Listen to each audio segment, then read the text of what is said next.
The 501st Parachute Infantry Regiment was preceding us, so there was no need for scouts or other security. But as we marched along, oh, how I wanted a little of that Georgia heat we'd had while training. "Malark, what have you got in terms of ammo?" Buck Compton asked. I did a quick inventory of my nearly empty pouches and pockets. 1 clip and a couple of grenades. No carbine ammo at all. In other words, squat. He reached into his pocket and handed me a clip, then asked the same question of the guys behind me. It was like asking beggars for money. The 501st had moved straight through the city, heading east, and immediately met German troops. They fought till dark. We of the 506th headed northeast on the Bastogne-Foy highway. That's where I saw the sorriest sight I've seen in my life. Soldiers, American soldiers, walking the other way, alongside the road, against us. Heads down, some bloodied. Boots covered with mud.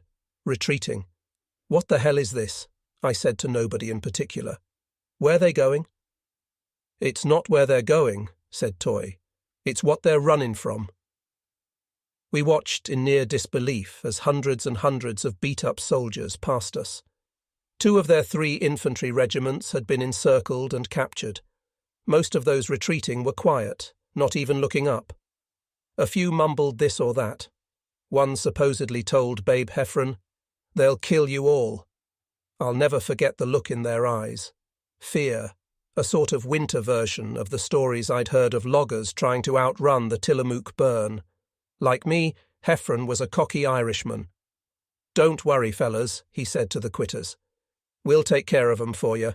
Maybe so, though the retreat didn't exactly instill confidence in us. But what could you do? We started mooching anything we could off the bastards. Ammo, food, the works. Hell, if they couldn't do the job, they could at least give us stuff so we could... I saw a Sherman tank on the west side of the highway, probably out of fuel. On its far side, sure enough, I found an engineer's shovel. It seemed like a small thing at the time, a theft by a desperate soldier, but would save some lives in the weeks to come, which would absolve me from any lingering guilt. We came over a rise in the road and could see the villages of Foy and Noville below in the distance. A massive wave of German armour was sweeping through Noville, about 2 miles northeast. We stood and watched. The scene caught us off guard and made our hearts beat just a little faster. Nobody said a word. We just stared.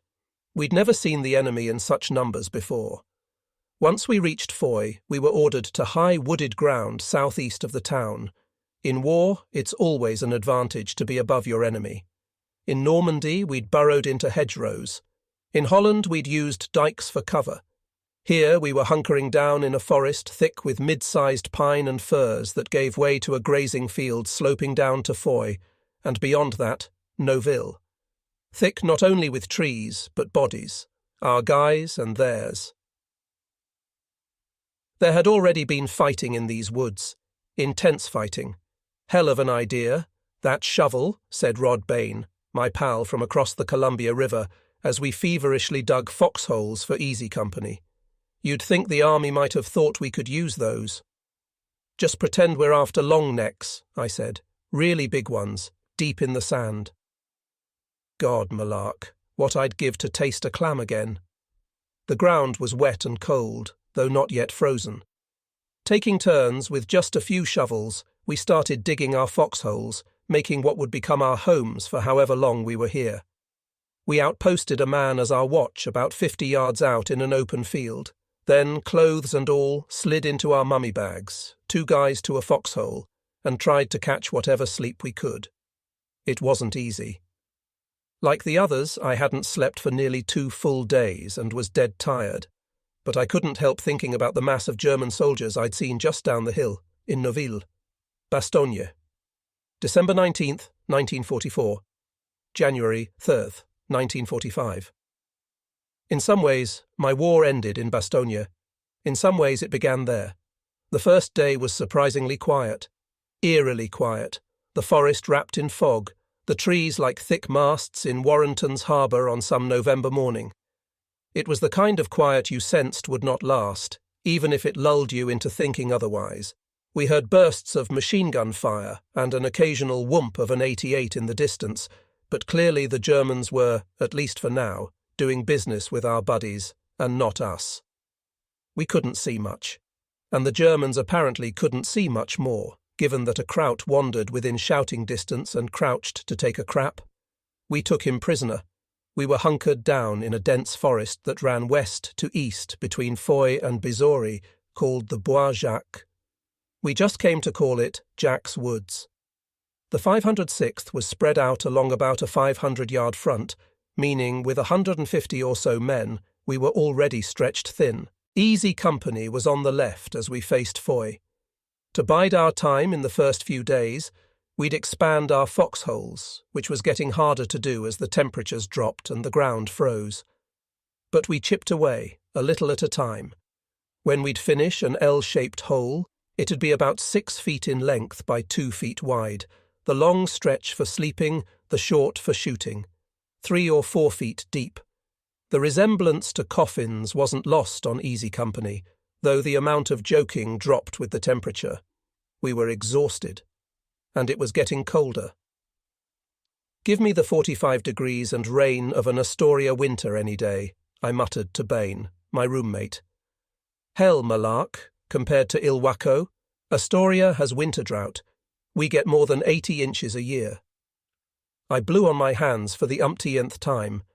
Nearby, Walter Gordon Jr., a quick-witted machine gunner from Louisiana, was sitting next to his machine gun as if a mannequin, his head wrapped in a big towel with his helmet on top. "Gee, Smokey," I said, "why not just put a big arrow pointing to your head that says, 'Krauts, shoot here'?" He just looked at me, rolled his eyes, and shivered. Bastogne was miserable and cold, but for now dry. No mud, ice formed on mud puddles, and because of the cold and light casualties, none of the death smell of Normandy. An occasional whiff of coffee, cigarette smoke, and a navy bean fart. That was Bastogne. The snow started on the second day, December 20th. Growing up, snow was rare in Astoria, though I'd sometimes run into it crossing over the coast range while heading to or from the Willamette Valley. In Bastogne, it fell softly at first, then with great gusto. Just like our exchanges with the Germans. A few small skirmishes occurred here and there, but not much else. Father Maloney quietly gathered Easy's Catholics and others who felt the need for some spiritual encouragement. It was Skip's idea. Alex Pencala, another close friend of Skip's, was there. Like Muck, he was a pretty serious Catholic. Per Conte would make fun of him for still being a virgin. Me? I prayed a lot during the war that I could somehow just make it back to the banks of the Nehalem River with a blackberry tin in my hand. I was no Father Maloney. What a troupe he was, having jumped with us into Normandy and Holland, and being with us now in Bastogne. In the stillness of the woods, his words were soft assurance on the jagged edge of war. God, the Father of mercies, through the death and resurrection of his Son, has reconciled the world to himself and sent the Holy Spirit among us for the forgiveness of sins. Through the ministry of the Church may God give you pardon and peace, and I absolve you from your sins in the name of the Father, and of the Son, and of the Holy Ghost. Amen. As the group broke up, Skip and I made our ways to each other, having not seen one another since Mourmelon. Our eyes, tired eyes, met. He was holding the rosary he carried with him everywhere. "Stay safe, Skipper," I said. "You too, Malark. See you when we get out of this friggin' icebox." We shook hands. He left to rejoin the first platoon. I returned to my foxhole a few 100 yards away. By then, the Jerrys had moved machine gunners along the Foy-Beazery road, but all we could do was wait, knowing either they would attack or we would. Some will tell you that fear is a soldier's worst enemy. I disagree. Too much and you're paralyzed, but too little and you're dead. Fear helps you take care of yourself, so something bad won't happen to you. If you don't have at least some fear, you're going to be a damn poor soldier and get yourself wounded or killed. Yeah, too much can kill you, but a little of it can save your life. Sometimes I worried as much about having rookies to the left and right of me as I did about the enemy. You'd always get a bit more nervous if you had some replacement beside you. And for whatever reason, they were the guys who seemed to get killed or wounded faster. Maybe it was because they just weren't as gritty, or maybe because they weren't as well trained. In either case, they seemed to disappear quicker than the Tokoa guys. Suddenly, on the second or third day, the stillness of the woods was shattered by the pop of guns and the sound of bullets ripping into trees. And then the awful sound of someone getting hit, a muffled cry. "I'm hit," and the panicked cry of "Medic! Medic!" and a machine gunning of swear words that spoke not only of pain but of the frustration of knowing the victim could no longer do battle with the bastard who'd shot him, and, God, I hated this one, a soft, desperate call for a mother. The German machine gunners kept spraying the woods like a lawn sprinkler till we finally got some guys in position and started hammering back. Before long, the field beyond the woods was littered with dead Germans. Dozens of them, part of one small attempt to push the lines west toward their ultimate goal of Antwerp. Not that every time we quelled such a push it didn't cost us something. Gordon took a shot in the neck that should have killed him but didn't. Same with another machine gunner. They survived, but not by much. Same with that new machine gun crew, the Polish guys. Our medic, Eugene Rowe, was busy that day, and the nearest aid station was in Bastogne, a few dangerous miles away. Wounded men were Rowe's stock in trade, and he'd seen more death than anyone else in the unit. To the rest of us, death was some rogue wave that would crash down on us from time to time. Hell, Rowe was standing out in the surf every day, taking one shot after another. Since we'd got to Bastogne, bloodier than any other place we'd been, Rowe was getting a bit of that 1,000-yard stare himself. Quieter. You could tell it was getting to him. And who could blame him? We continued hide-and-seek games with the Krauts for the next few days, not that there was much daylight in which to fight. It didn't get light until around 8 a.m. and returned to dark around 4 p.m. We'd pick a fight, they'd pick a fight. They'd send a patrol, we'd send a patrol. We did a lot of frontline firing and mortaring. Perhaps too much. If this stalemate didn't break in our favour soon, we were bound to lose because we were already running out of ammo. And snow and heavy fog meant our flyboys weren't, at least for now, going to be saving our butts with a supply drop. We were down to 6 rounds per mortar, 1 bandolier per rifleman, and 1 box of machine gun ammo per gun. No firing at anything, except to repel a major attack, said Compton. Before long, the Germans seemed to sense this. When the fog would lift, we'd see them down there in Foy, frolicking around in their white snowsuits, almost as if daring us to come after them but knowing we couldn't. Already the 506th's 1st Battalion had been beat up pretty badly, trying to take the town, and had fallen back. Ammo wasn't the only thing we were low on. Rowe was going from man to man, like some sort of desperate trick-or-treater, scrounging whatever he could in the way of supplies. Food was becoming a problem. Not enough K rations had got distributed in the rush to leave Mourmelon.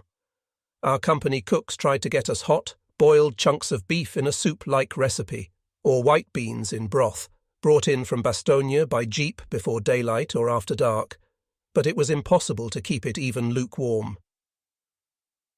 Our best culinary trick was mixing a lemonade packet from our K rations to make an iced dessert. But God, what I'd give for a hamburger steak and mashed potatoes from the Liberty Grill. Meanwhile, the cold and snow started taking their toll. Joe Toy's soft singing of Irish ballads or I'll Be Seeing You might have eased his soul, but it wasn't doing much for his toes. Rose suggested he go back to regiment for a break. I ain't coming off the line, Toy said. We were told to inspect our feet on occasion. Blue was a warning, black the danger zone. On December 21st, up to a foot of dry powder fell, and yet we were still wearing summer uniforms. All we had for cold weather were long, wool overcoats which helped in the trenches but obviously went smart for combat, and thin woolen caps we wore under our helmets. Sometimes, if a guy got hit, Rowe was having to tuck the plasma bottle in his armpit to keep the stuff from freezing. Krauts don't know how good they got it, said Bill Guarnere, who'd become a close friend. Wearing them snowsuits and sleeping in houses down there in Foy, they got the life. When you'd be up checking an outpost and look down on that village, you'd think you were looking at a Currier and Ives Christmas card. Then you'd stumble over some frozen corpse, bled out in the snow, and you'd think otherwise. The body of one dead German, not far from our foxholes, finally got to a few guys. Despite the nearly frozen soil, they gave him a proper burial. By now, I'd become a unit sergeant. Along with other non-coms, we needed to keep an eye on who needed a break. Some Joe who needed a couple of days back at the command post where Winters was, or being a runner between us. "Malark, I need you to witness this for me," said Rowe one day. One of our replacements, a guy named Hughes, whose grandfather had been a US Supreme Court justice, huddled in his foxhole, complaining of not being able to feel his feet. Rowe unlaced one of the man's boots. His foot was half black, early signs of gangrene. His war was over. Later, I heard he lost part of one foot and the entire other foot, though as a newcomer to us at Montmelon, he may never even have fired a shot in the war. Once I made the mistake of checking my own feet. Took me 2 days to get them warm again. While picking up supplies in Bastogne, I picked up some burlap bags and started wrapping my boots in them. I found that if you poured some water on them and had it freeze, it actually worked as insulation and kept your feet warmer. I got a lot of heckling for my system, but by now I preferred warmth to pride and, while some believed otherwise, remained convinced this was the way to go. Spears thought my get-up was the funniest thing since Abbott and Costello. He had Forrest Goethe, a guy with a camera, take a picture of me. Winters just thought I was nuts. Later, he said, "Can you imagine a guy wrapping his feet so he could stay in combat rather than get out?" Every now and then you'd hear about some guy who'd taken off his boots just to freeze his feet so he could get out of here. Occasionally, some guy would go so far as to put a bullet in his foot for the same reason. War could twist your mind in lots of ways. When you get cold and exhausted, you lose your mental edge. And if you lose your mental edge, you lose hope. You lose hope and you're doomed. For some guys, a day or two helping out back at the command post could charge their batteries a bit. Winters was big on that. He'd notice a guy who was having a tough time and call him for a little break. Hang tough, he was always telling us. Other times, the only way out for a soldier seemed to be the one thing I vowed I'd never do: quit. Bastogne was challenging us in ways no other place had. We had no artillery power and no air power. We were low on ammo and food. The men were cold, fearful, exhausted.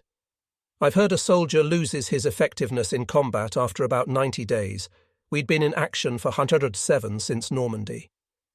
This wasn't exactly how any of us had expected to spend Christmas 1944. As if our situation wasn't already ominous enough, word filtered through Easy's ranks from a medic back in Bastogne.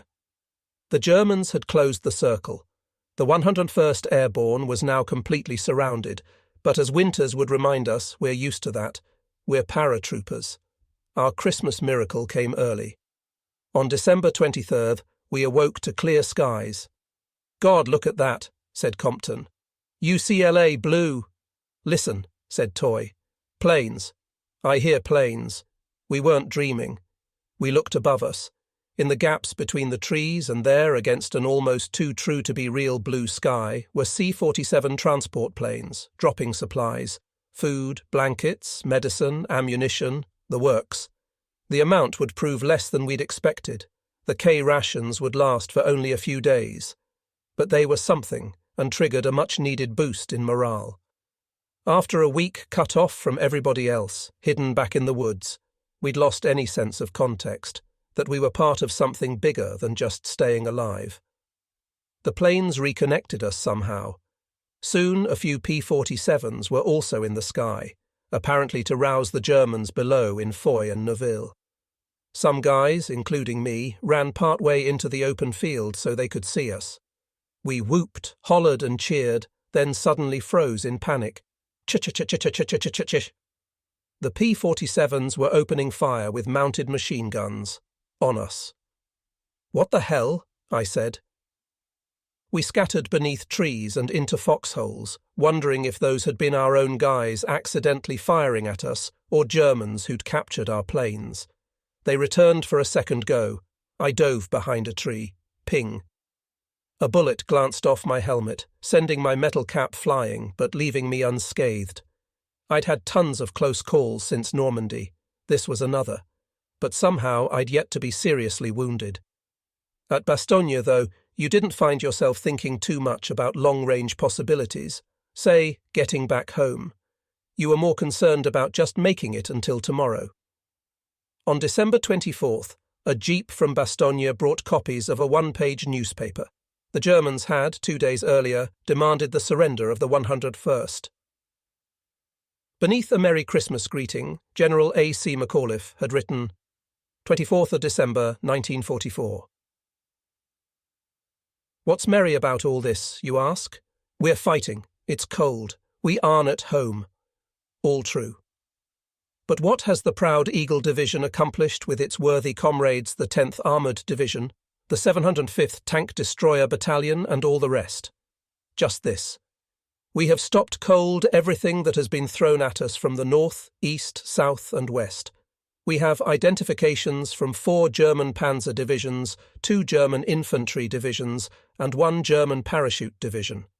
These units, spearheading the last desperate lunge, were headed straight west for key points when the Eagle Division was hurriedly ordered to stem the advance.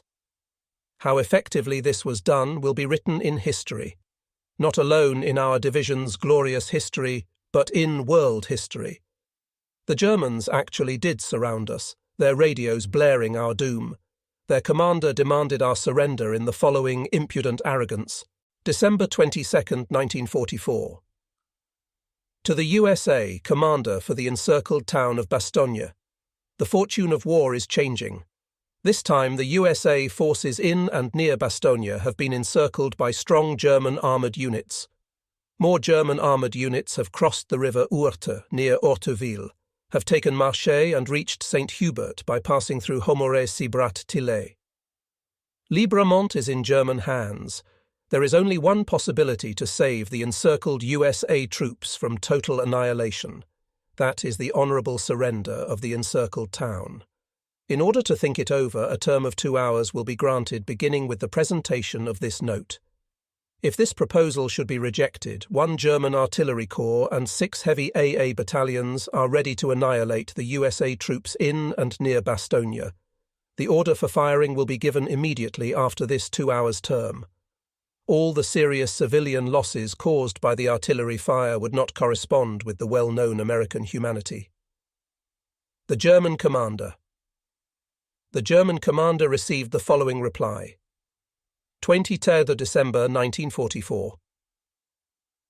To the German commander, nuts, the American commander. Nuts, said Toy. Gotta love that guy, McAuliffe. Around us, soldiers hooted and hollered. McAuliffe's refusal to give up encouraged us all. How fortunate that a gutsy guy like him was on watch while General Taylor was back in the States. Like the planes, his defiance reminded me that what we were doing here was about something bigger than just us. That we weren't folding no matter what. We were beating back everything thrown at us. Not that his Merry Christmas got us in any sort of holiday spirit, thinking of Christmases back home. By dark, the wind had picked up and the wind chill factor plummeted. We had navy bean broth that night, as usual. For the first time, winters okayed a warming fire, but the Germans must have picked up on it because an incoming mortar round pounded down, some shrapnel catching Harry Welsh below the belt. He was evacuated, went back to England, though went AWOL to later return to Easy Company. I passed out some Lucky Strike Christmas presents, then, making sure our outpost was manned, headed for some shut-eye. All was quiet except for guys coughing, which had become as common as breathing. Some guys will tell you they heard the Germans singing Silent Night. Maybe. I heard that song only in my head, though sound travelled so well over the snow that it's possible it was really coming from the Germans in Foy. Once in a foxhole, Bain and I would pull our lids of limbs and fir bows over us. A guy named Ed Thomas had concocted a more gruesome roofing system. the frozen stiff bodies of German soldiers atop the branches. His thinking was, when shrapnel started flying, better them than us. And, hell, the Krauts were already feeling no pain. A few days later, word filtered from Bastogne that Glenn Miller's plane had gone down over the Channel in mid-December and he was missing. It was hard to imagine not hearing more fresh songs from that guy, one of the greats of big band music. But better news came on its heels. The siege of Bastogne was finally broken. A tank battalion from Patton's Third Army had penetrated the German lines and rolled into town. That was wonderful. The circle was broken. We could get supplies in and wounded out. But later we heard that the Third rescued us. That cockeyed idea is phonier than a $3 bill. Easy Company didn't need rescuing. One night Joe Toye took shrapnel in the wrist when a German plane swooped low and dropped an anti-personnel bomb. It was the third time he'd been wounded since our jump into Normandy. "Damn it," he growled. He hated getting wounded. He was like some football team's star fullback, never wanting to stop, never wanting to miss a single play. "You lucky SOB," I said to him before he was taken back to an aid station in Bastogne. "I'll be back, Malark." Occasionally, in war, there'd be the guy who was happy to get hit. The Harvard man, David Kenyon Webster, when having a bullet go cleanly through his leg in Holland, somehow had the presence of mind and the Hollywood flair to yell, "They got me!" He later said so himself, said he'd gotten his wish, $1 million wound that would force him out of action. Funny though, while Webster was back getting pampered by some sweetie pie nurse in England, Eugene Jackson was dug in with us here at Bastogne and had been with us in Holland, after nearly having had his ear ripped off by a mortar in Normandy. Different soldiers, you quickly learned, had different pain thresholds. Take Toye, his arm looking like a skinned deer after that Normandy jump, shrapnel in Holland, now wounded here in Bastogne. You couldn't keep the guy down, and it wasn't as if he had anything to prove. Every man in Easy Company respected Joe Toye for his toughness. But remembering back to that night at the Regent Palace when I found Joe on the roof of that atrium, maybe what drove him so hard physically was the need to make up for not being, in his own mind, as eloquent as some of the other guys. Not that I ever thought eloquence was an Easy Company trait, and not that it was his fault. Hell, your dad sends you to the coal mines when you're 15 and you're not going to be Shakespeare. It's that simple. Sharing a beer and a burger with me at the Liberty Grill, and I'll pick Joe Toye every damn time over a guy like Webster. You know why? Because he was always thinking beyond himself, that's why. On New Year's Eve, I thought back to a year ago, Skip and I celebrating with the guys in England. Warm, wild, all the food you could eat. Now, we sat in our foxholes and talked quietly. Then, with permission from Compton, just because we had ammo, we fired off 6 rounds of mortars to let the Germans know the worst was yet to come. A few days later, we were hunkered down when a jeep pulled up down the way, snow kicking up from its tires. It was Father Maloney. And who in the hell's with him but Joe Toye, arm in a sling? Hadn't shaved since Adam was born, but there he was walking across the field toward the front line. Winters saw him. "Where you going?" he asked. "You don't have to go back to the lines." Toye looked at him. "Gotta get back with the fellas," he said, and walked back to join the boys in Easy Company. Like the others, I just stood and watched in awe. Lieutenant Peacock, the guy who'd busted us back in Aldbourne for smuggling in the girls in leopard skin tights, won a 30-day furlough back to the States. Okay, Lewis Nixon won it, but had the guts to stay, and Peacock was the lucky runner-up. Most of the guys were happy for him, not because he got to go home, but because they got rid of him. Nice guy, but in over his head. Meanwhile, a few guys with trench foot were sent back to England. Joe Liebgott turned quiet, morose. He'd temporarily lost his edge. In Bastogne, Toye had seen that lieutenant who'd frozen during the tank attack in Holland, the one who'd buried his head in the sand while that tiger was ripping us. He was in an aid station, leaning against a wall, crying. Our numbers were dwindling. The only thing that kept me going was knowing I had good buddies in the foxholes down the line. Muck, Penkala, Guarnere, Toye, Hubler, the Tokoa boys, and, of course, Buck Compton, who came to us late but was a good egg and a sort of honorary Tokoa boy. After his being wounded in Holland, I wasn't sure we'd see him again, and I was glad he was back, though a lot of guys worried about Buck. Thought he was getting too serious, maybe losing his edge. We'd heard that General Taylor was now back in Bastogne. Everybody was ordered to shave within 24 hours and to remove their boots once a day and massage their feet. I refused the foot order, having tried and found it only made things worse. Come to think of it, I refused the shaving order too, as did most of us. We'd heard from guys in Bastogne that the 101st was making headlines back home. We'd broken the German siege, beaten the odds.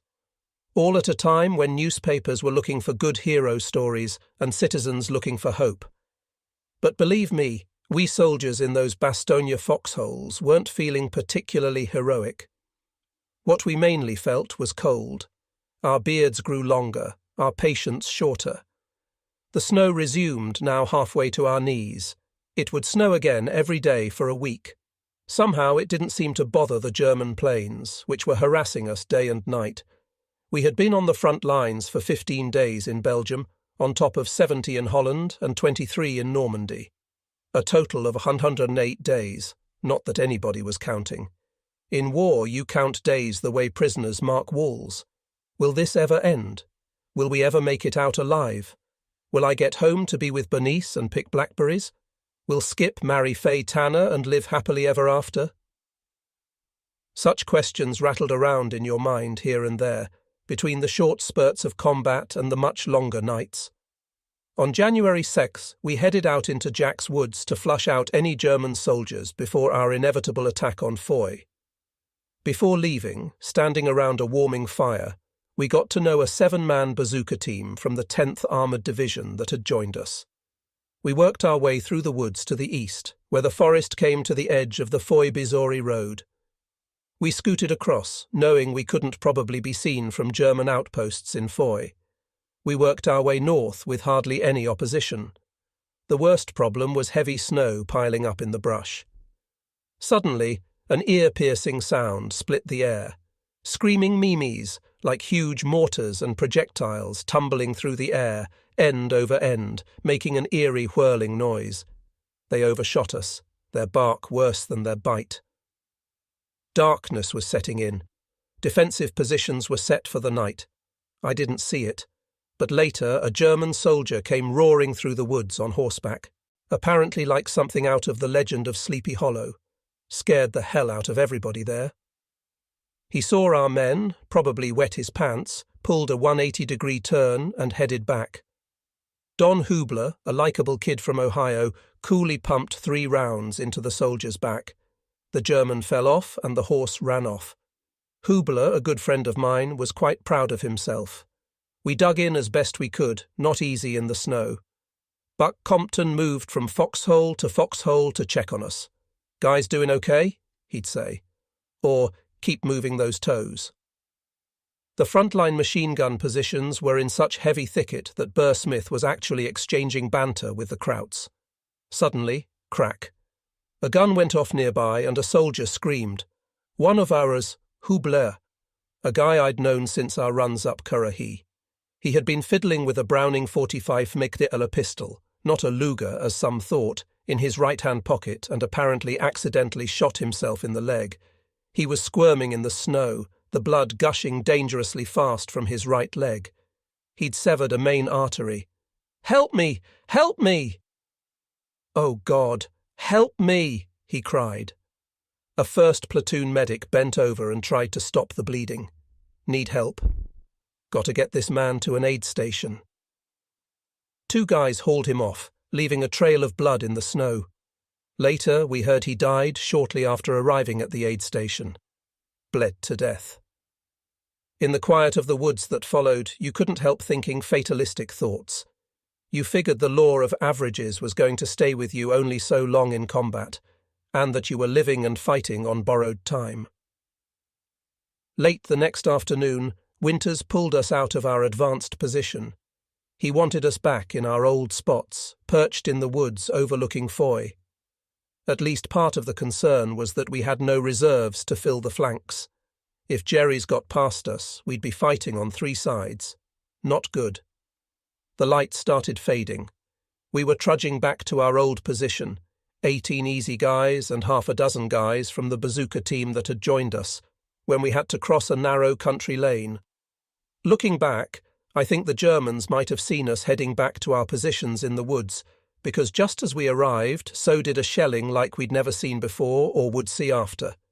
The Jerrys started pounding us with big ones, probably 170s and 88s, as if they'd known exactly where we were heading. The shells rained down with the thunder of freight trains. Kaboom, kaboom, kaboom, one after another. "Incoming," Compton yelled. "Get down! Take cover!" I found a hole in a hurry and tucked my head as if praying, which I did too. Rod Bain piled in next to me. Around us, people were yelling, diving into foxholes and shell holes, or, if desperate, cowering behind trees. The shells were set to explode on contact, creating tree bursts that flung shrapnel and knife-like shards of wood in all directions. Pines snapped in half and slammed to the snow with thumps, limbs flying crazily. I'd seen logging crews in action back home, but nothing like this chaos of falling trees. The ground exploded, dirt shooting up like geysers. Guys were running around, desperately looking for cover. For a moment, I was a 12-year-old kid back in Oregon. "Bob, Donnie, get up, fire's coming. Get down, find some cover," Compton kept yelling. The bazooka team from the 10th Armored scurried for foxholes, but none were to be had. Too late. Kaboom!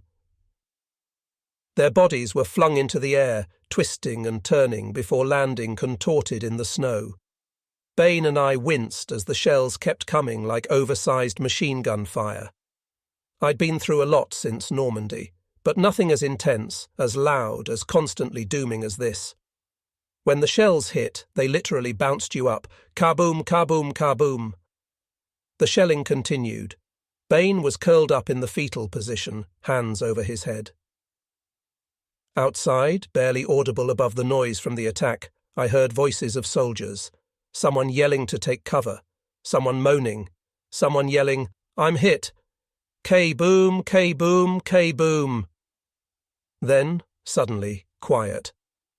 As quickly as the attack began, it ended, the sound of shells replaced by the sound of the shelled. Bain and I barely heard it far in the distance. "Gotta get up. Gotta get up." It sounded like Joe Toye. I popped my head out of the foxhole and looked around for Buck Compton, for orders. That's when we heard what sounded like Toye again. "Gotta get up. Gotta get up." Hearing that, Guarnere, Toye's best friend, scrambled out of his foxhole like a madman, heading for his pal. He was playing right into the Kraut's hands, hit 'em with a barrage, allow them a little time to go after their wounded, then hit 'em again. But there was no stopping Guarnere. Bill got to Joe and was dragging him, by his 2 arms, back to a foxhole, leaving a streak of blood in the snow. Joe was missing a leg. "Gee back, Bill!" people were yelling. "Take cover!" But he wouldn't leave Toye by himself. "Bill, find cover!"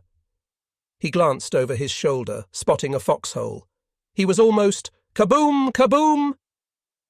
Guarnere and Toye disappeared in a hail of dirt, snow, shrapnel, and tree shards. The earth shook. "Kaboom, kaboom, kaboom!" another soldier screamed. Finally, the barrage stopped again. It was eerily silent, broken by the panicked voice of Buck Compton. "Medic! Medic!" He'd seen what the rest of us would soon see. Toye and Guarnere, flattened in the snow, both missing legs, wrapped together in a bloody tangle. Compton started running back toward the command post, completely exposed to incoming fire. A couple of our guys sprang out of foxholes, tackled him and dragged him to cover. He'd seen enough pain and suffering, not just in this moment, but in all the moments that added up to a guy not being able to take it anymore. I looked out of my foxhole and wished I hadn't. More than a dozen soldiers were bleeding in the snow. Cries for help rose from all over the woods. Safe or not to be in the open, guys popped out of foxholes and went to Guarnere, Toye, and the others. I was huddling around Joe. Our medic, Rowe, was tying a tourniquet around what was left of Joe's leg, just below the knee. He'd already gotten a good hit of morphine. Guarnere would be next. The look on Joe's face was the same look I'd seen in him that night. I'd talked him off the roof at the Regent, a cross between I don't want to live and don't want to die, with a touch of I'm letting easy down. Anguish. As if he'd somehow failed not only himself, but all of us. Take it easy, Joe. You're going to be okay, I said. A jeep had come up from the rear and wound its way through the trees. We put Toy's stretcher sideways across the front. Malak, give me a cigarette, he said, breathing hard. I just looked at him and kept saying how it was going to be okay, even though I didn't think it was. How can it be okay when a guy who's already been wounded 3 times is hit for a 4th and, if he makes it, is going to be hobbling on one leg the rest of his life? I put the cigarette in his mouth. He took a drag and blew out the smoke. God, what's a guy got to do to die, Malak? He said. I sniffed and looked away, then back. I don't know, Joe. I don't know. Guarnere was still behind us, grimacing in pain, meaning 2 of the toughest guys in the unit were now fighting for life. Around us, guys stood around with the proverbial 1,000-yard stare in their eyes. The once white snow was tinted with dirt and splotched with blood. Malak, give us a hand over here, Rowe said while working on Guarnere. There was no time to grieve. The war had to go on. Or did it? 1 shot. That's all it would take, I figured as I warmed my hands around the campfire with a few other shivering soldiers a few days later. It happened all the time, these accidents. Why not now? Why not here? Why not me? I stared at the embers, stretched out my fingers, then closed my hands when they got too hot. Hell, everyone found their way out of this, whether intentional or not. Hubler and Rani, shots to the leg. One dies, one doesn't, but both got their get-out-of-jail-free cards. Toye and Guarnere, legs blown to bits. Buck, blown to bits too, but just in a different way, emotionally. Not his fault. The guy busted his butt for us. The last time I saw him, he was like a ghost. His eyes seemed to look right through me, as if I weren't even there and he was seeing something else completely. That was 2 days earlier. I put my right hand onto the holster, then around the cold stock of the P-38. I thought I was a pretty tough kid, growing up in a hard-scrabble place like Astoria. I got tougher on Mount Currahee, and on that road to Atlanta, lugging a 65-pound mortar 118 miles, and jumping into the darkness of Normandy, and surviving 70 days in the muck and mutton of Holland. But standing around that fire, you realize the price for surviving is seeing so many around you not survive, and having to stuff that pain in your musette bag every friggin' day and keep walking, with so little hope of ever getting to whatever's at the end. And you think, maybe they're the lucky SOBs. The ones who are suddenly gone, not that I'd wish death on anyone. Like that telegram my grandfather had sent from Denver when my Uncle Bob was dying. If he is to pass at this time, he begs of you all, not to grieve unduly, for he will be released from suffering and at peace. Once I asked Skip about swimming the Niagara. He and his pals had started about 10 miles above the waterfalls. It was nearly a mile across with a swift current. They knew that to get across they'd wind up at least a few miles downstream. Anyway, about 4 or 5 miles from the falls, he said, was a point of no return sign. If you weren't able to get your boat or body out of the river by this point, your fate was sealed. You were going over the falls, period. And staring at those embers, that's exactly how I felt right now. Beyond the point of no return. Helpless to do anything but relax and go over the edge. I looked at the fire, careful not to look in the eyes of the men standing around me, the other survivors. I'd lost 8 Toccoa buddies since those days in Georgia, not even counting the busted-up ones such as Toye and Guarnere. Slowly, my right forefinger curled around the icy pistol's trigger. I wanted to leave it all behind. The cold, the eerie quiet of the forest before you, heard the whistle of a shell, and the helpless look in Joe Toy's eyes when he'd said, "What's a guy gotta do to die, Malark?"